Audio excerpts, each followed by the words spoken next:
Hi, I'm Scott. Welcome to Synth Stuff. Today we're going to be replacing one of the keys on the key bed of my Montage because it's broken. Coming up.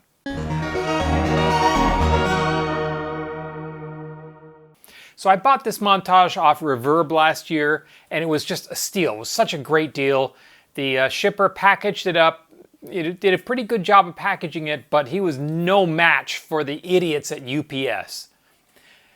I have a history with UPS mangling my packages, and I'm absolutely sure that they deliver them by flying overhead and dropping them from about 100 feet, because that's the condition that I get the boxes in. Let's have a look at some of the greatest hits from the past year. These are all packages that UPS has delivered to me here in the last year. And yes, look at this. They actually left this on my front step like this. This is a flat pack piece of furniture that I bought, and when it arrived like this, it was absolutely destroyed. When I contacted the seller, they said just throw it away. So I did. I just dragged it to the curb and it went out with the trash. Here's the box that contained my Montage. It got dropped rather heavily on this one corner. When I got the Montage, I found this damage. It had taken the impact on this side cheek right here. And as a result, it had not only fractured the side cheek, but some of the metal frame underneath had actually been bent. And as a result, this whole quadrant here containing the assign buttons, the pitch and mod wheels, and the touch strip were no longer properly aligned. So I did get an insurance claim for the repair estimate on this, including a new end cheek and the fixing of the bent section of frame. But I didn't go get it repaired. I bought a new end cheek from Yamaha, installed it myself. I did the absolute best I could at straightening the metal. It's almost perfect. I got about 0.5 millimeter misaligned right here. But that's not the only damage. If you see here, the very bottom key has some lateral movement compared to the other keys, which are rock solid. This one should not be touching the key next to it. So it obviously was pushed in against the key next to it. So we're going to be taking the Montage apart, and I have bought a new replacement key from Centaur, and we're going to be putting it in that spot, and hopefully that will fix this problem. Because the Montage is a professional level synthesizer, it's a lot easier to take apart for service than some of the consumer level ones. Like the Modi X definitely takes quite a bit more effort to take apart. You have to remove a ton of screws in the bottom. The Montage you can take apart without actually inverting it, which is nice. This is a screwdriver that I've had for over 30 years. Unfortunately, the cap is worn. It used to be able to store all the bits in there, and I absolutely love the screwdriver, but I can't really use it for what it's meant for anymore. To open it up, we need to remove the end cheeks. There are 3 hex screws on the sides, and then 3 JIS screws on the bottom. If you don't know what a JIS screw is, this is a JIS screw driver. It's Japanese industrial standard. It looks like a Phillips screwdriver, but it's not. JIS drivers work in Phillips head screws. Phillips drivers do not work very well in a JIS screw. I'll put a link to the JIS drivers that I'm using. These are Vessel screwdrivers. They're probably the best screwdrivers I've ever owned. And because they're JIS, that means anytime you're working on a Japanese car or a Japanese instrument or anything from Japan that uses what looks like Phillips screws, a JIS driver will work much better, and you won't strip out the heads of the screws as a result. You can always tell a JIS screw because it has a little dot on the head, which you can see right there.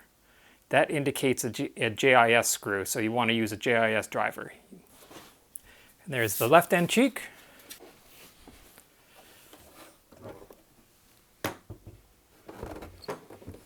The next step is to remove these screws across the back. How many there are to remove depends on whether you have a Montage 6, 7, or 8. This is the 7, so it has 1, 2, 3, 4, 5, 6, 7, 8 in the Montage 7. And these are self-tapping metal screws. The screws that go into the end cheeks are machine screws. Lastly, we have 2 screws on either side on the top to remove.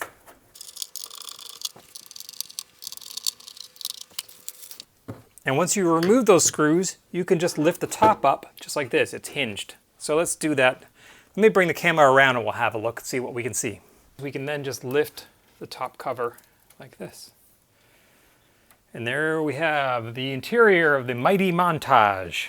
All right, the next step is to remove this key retainer. Now we need to remove 3 screws to do that. This is one right here. I'm just going to put these 3 screws right here. Actually, I'd probably use the larger driver on this one.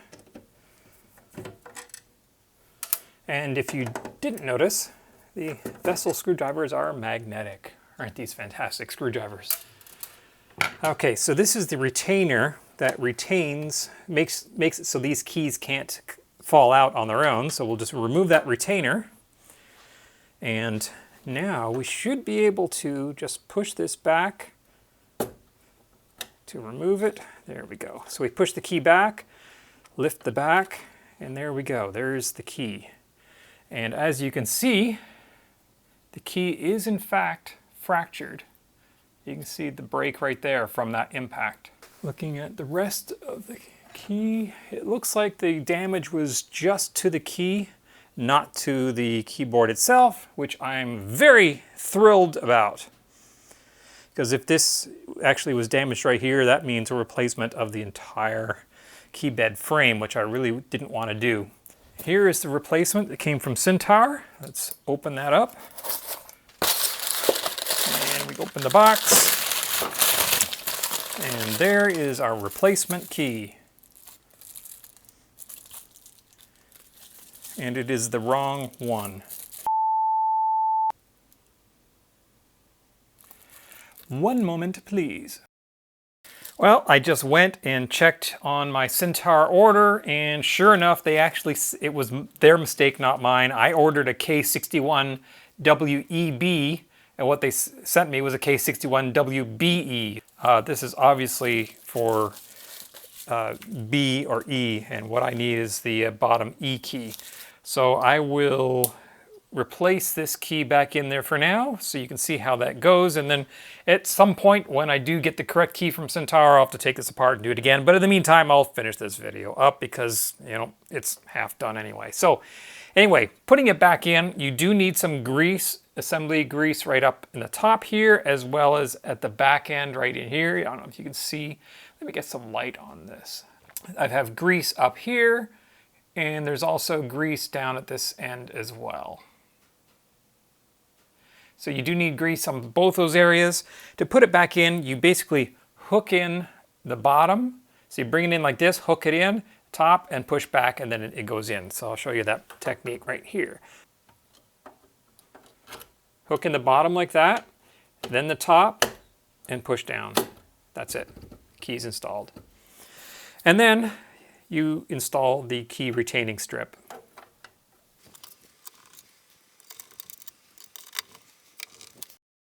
Three days later.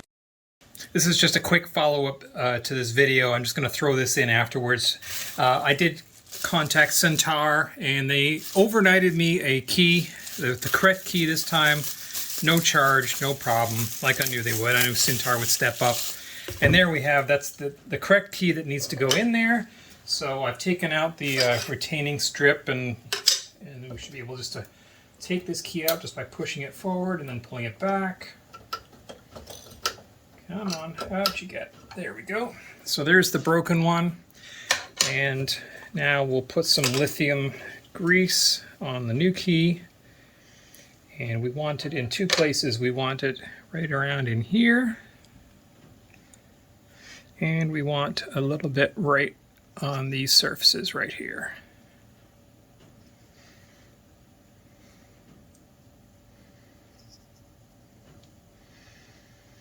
All right. Looks good. We'll install this new key. Hook it at the front. push at the back. Good as new. And as you can see, it no longer has that wiggle that the old broken key had because of these broken pieces right here. That's it. We'll button this back up and we're good to go. Reassembly of the entire synthesizer is basically the same as when you took it apart in reverse. First, we're going to close the top.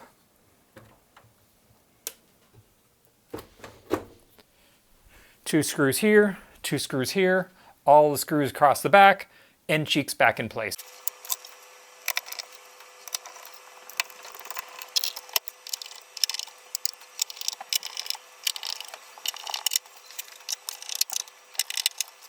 By the way, these are little foam blocks. They're meant for exercising, but they're also really good for propping up synthesizers when you need them. I'll put a link to these in the description below because they work really well if you need to change the angle of your synthesizer. So we'll get this back where it belongs. That's a little bit far out. Right about there.